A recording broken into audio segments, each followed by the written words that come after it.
नमस्कार दोस्तों, आप सभी को सावन माह की बहुत बहुत शुभकामनाएं।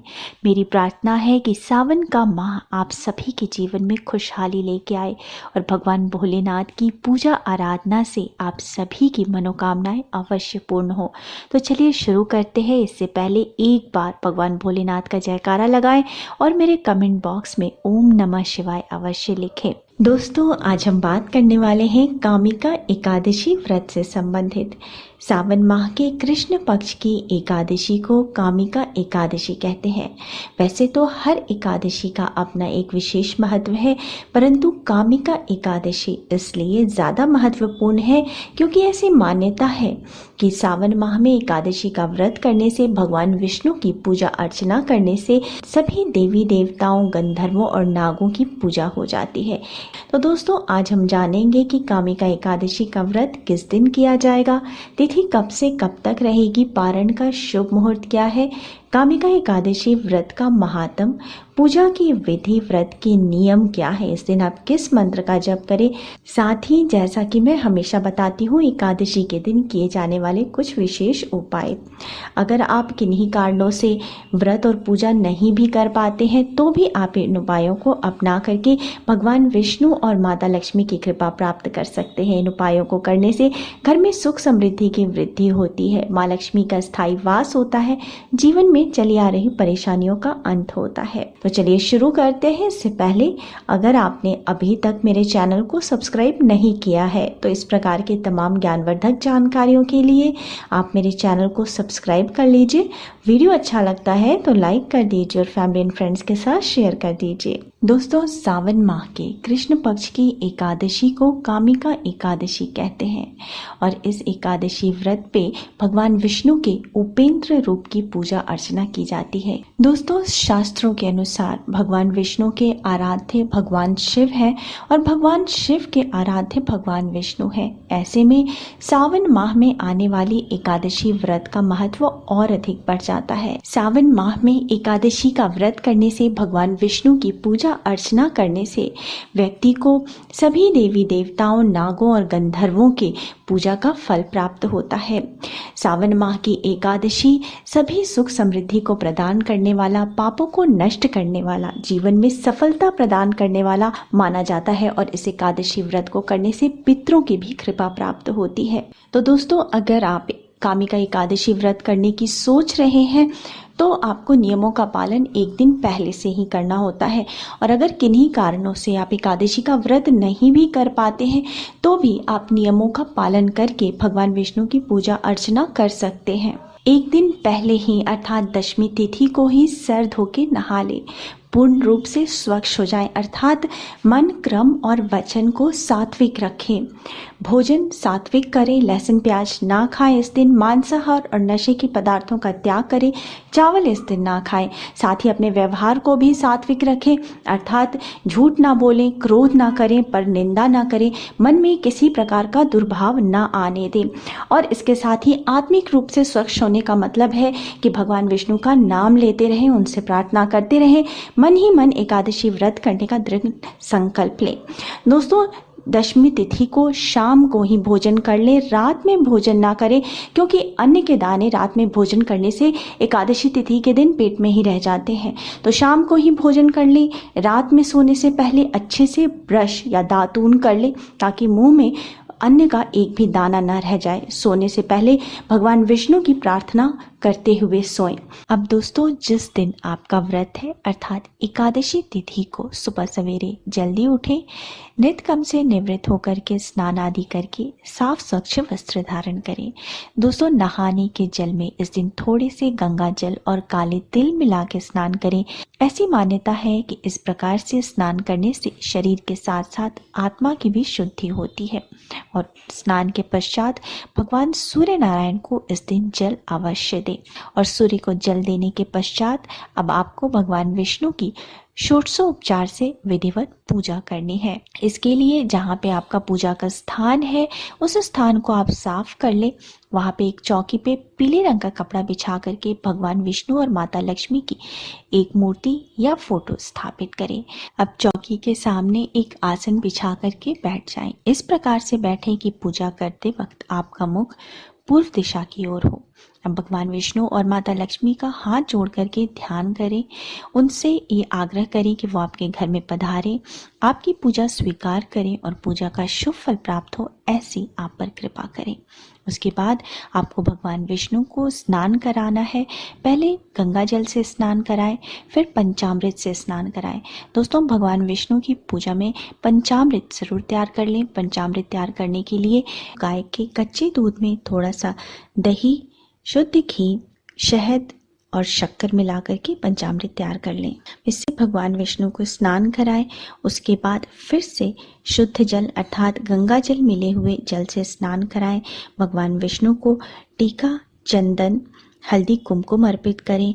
पीले रंग के पुष्प अर्पित करें, वस्त्र अर्पित करें, उनको धूप दीप दिखाएं। जो प्रसाद आपने लिया है वो अर्पित करें। ऋतु फल अर्पित करें।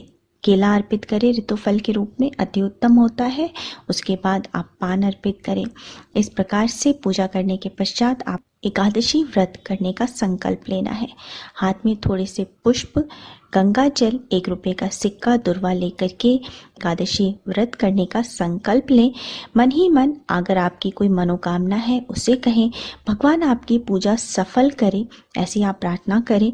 और पूजा में अगर कोई गलती हो तो उसके लिए भगवान क्षमा करें। ऐसा कहते हुए आपने हाथ में जो चीज़ें ली हैं वो भगवान विष्णु के फोटो के आगे या मूर्ति है उसके आगे रख दें। आपको भगवान विष्णु की आरती करनी है। भगवान विष्णु की पूजा में आपको कुछ बातों का ध्यान रखना है कि जो पुष्प आप अर्पित करें या जो वस्त्र अर्पित करें वो सब पीले रंग के हों। फल में अगर आप भगवान विष्णु को केला अर्पित करते हैं तो वह अति उत्तम है। भगवान विष्णु को केला अति प्रिय है। जो प्रसाद आप अर्पित करें वो भी पीले रंग का हो। साथ ही आप भगवान विष्णु की पूजा में तुलसी दल का प्रयोग ज़रूर करें।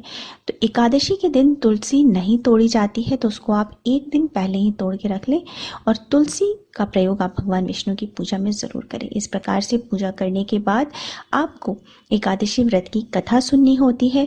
भगवान विष्णु के मंत्रों का जप करना होता है कम से कम 108 बार, अर्थात 1 माला ओम नमो भगवते वासुदेवाय मंत्र का जप अवश्य करें। इस दिन आप विष्णु सहस्त्र नाम का भी पाठ कर सकते हैं। इस दिन आप पुरुष सूक्त का जप कर सकते हैं और इसके बाद आपको भगवान विष्णु की आरती करनी है और क्षमा प्रार्थना करना है। और इस प्रकार से पूजा करने के पश्चात आपको सारे दिन जो है फलाहार करना है। आप भगवान विष्णु का नाम लेते रहें, अपने आचरण को पवित्र रखें, क्रोध ना करें, झूठ ना बोलें, किसी को कटु वचन ना बोलें।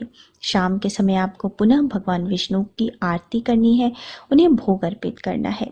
एकादशी में दोस्तों रात्रि जागरण का भी बहुत ही महत्व बताया गया है। तो हो सके तो रात्रि जागरण करें, भजन कीर्तन करते रहें, भगवान का नाम लेते रहें, मंत्रों का जप करते रहें। और द्वादशी तिथि को भी सुबह सवेरे जल्दी उठ के स्नान आदि से निवृत्त होकर के भगवान विष्णु की विधिवत पूजा करें। दोस्तों, इस प्रकार से पूजा करने के पश्चात आपको अब एकादशी व्रत का पारण करना है। पारण करने के लिए पहले ब्राह्मण को दक्षिणा दें, दान दें, ब्राह्मण को भोजन कराएं और उसके बाद आप स्वयं भी भोजन करें। दोस्तों, अब जान लेते हैं एकादशी के दिन किए जाने वाले कुछ विशेष उपायों के बारे में। दोस्तों, इन उपायों को आपको पूर्ण रूप से स्वच्छ होकर स्नान करके स्वच्छ साफ वस्त्र धारण करके ही करना है, क्योंकि ये सात्विक उपाय हैं, भगवान विष्णु के उपाय हैं। अगर आप व्रत कर रहे हैं तो भी इन उपायों को कर सकते हैं, नहीं कर रहे हैं तो भी इन उपायों को कर सकते हैं। साथ ही दोस्तों, अगर महिलाएं अशुद्ध हैं तो वो इन उपायों को ना करें, घर का कोई और सदस्य कर सकता है। सबसे पहला उपाय माँ तुलसी का उपाय है। मैं अपने हर एकादशी के वीडियो में इस उपाय को तो ज़रूर बताती हूँ, क्योंकि ये बहुत ही सरल है। आप इस उपाय को घर में रहते हुए कर सकते हैं, परंतु ये बहुत ही कारगर है। आप व्रत करें ना करें, पूजा करें ना करें, पर इस उपाय को आपको एकादशी के दिन ज़रूर करना चाहिए। एकादशी के दिन माता तुलसी की आप पूजा अवश्य करें। सुबह के समय तुलसी में जल अर्पित करें, तुलसी को दीपक दिखाएं, तुलसी की परिक्रमा करें और परिक्रमा करते वक्त एक मंत्र बता देती हूँ, उस मंत्र का जप करते रहें। यह मंत्र है महाप्रसाद जननी सर्व सौभाग्य वर्धिनी आधि व्याधि हरा नित्यम तुलसी त्वम नमस्तुते। और शाम के समय तुलसी में एक दीपक जलाएं, माता तुलसी की प्रार्थना करें, उनसे कृपा बनाए रखने की प्रार्थना करें, तुलसी की 11 बार परिक्रमा करें और परिक्रमा करते हुए भगवान विष्णु के मंत्र ओम नमो भगवते वासुदेवाय का जप करते रहें।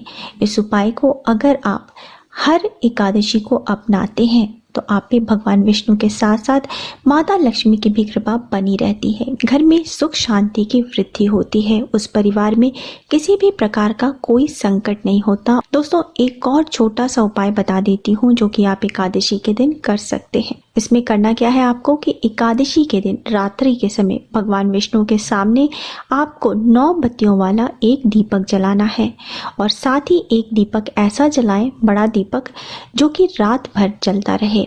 और फिर वहां बैठ के भगवान विष्णु के मंत्र ओम नमो भगवते वासुदेवाय का कम से कम 108 बार अर्थात एक माला जप करें। भगवान विष्णु और माता लक्ष्मी से कृपा बनाए रखने की प्रार्थना करें। जो भी व्यक्ति हर एकादशी को इस उपाय को दोहराता है उसके घर में सदा सुख समृद्धि की वृद्धि होती है, भगवान विष्णु और माता लक्ष्मी की कृपा बनी रहती है। एक और छोटा सा उपाय है जो कि आप एकादशी के दिन कर सकते हैं। अगर आपके जीवन में आर्थिक परेशानी है, पैसे की कमी बनी रहती है, किसी भी कार्य में हमेशा समस्या आती रहती है, बाधाएं आती रहती हैं, तो इस उपाय को आप इस एकादशी से प्रारंभ करके आप हर एकादशी को दोहराएं। आपको करना क्या है कि एकादशी के दिन भगवान विष्णु के मंदिर में सुबह सवेरे एक नारियल और थोड़े से बादाम चढ़ाएं और उसके बाद वहां पर भगवान विष्णु से प्रार्थना करें, अपनी मनोकामना कहें, अपने संकट कहें, भगवान विष्णु के मंत्रों का जप करें। इस उपाय को अगर आप हर एक एकादशी को दोहराते हैं तो आपके जीवन के आर्थिक परेशानियां समाप्त होती हैं, पैसों की परेशानी समाप्त होती है, धन आगमन के नए रास्ते खुलते हैं। दोस्तों, ये बहुत ही आसान से छोटे छोटे उपाय हैं, इनमें से एक या एक से अधिक उपाय आप अपना सकते हैं। अब दोस्तों, कामिका एकादशी व्रत की तिथि और पारण का शुभ मुहूर्त जान लेते हैं। इस साल अर्थात 2020 में कामिका एकादशी का व्रत किया जाएगा 16 जून गुरुवार के दिन, परंतु एकादशी तिथि प्रारंभ हो जाएगी 15 जून को रात के 10:19 से और ये रहेगी 16 जून के रात के 11:44 तक।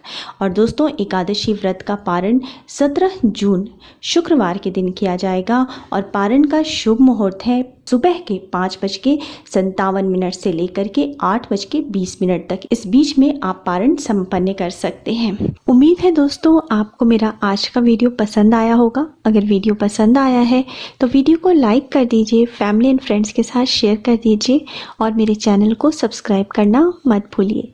मिलते हैं अगले वीडियो में, तब तक के लिए स्वस्थ रहिए, सुरक्षित रहिए। जय माता दी।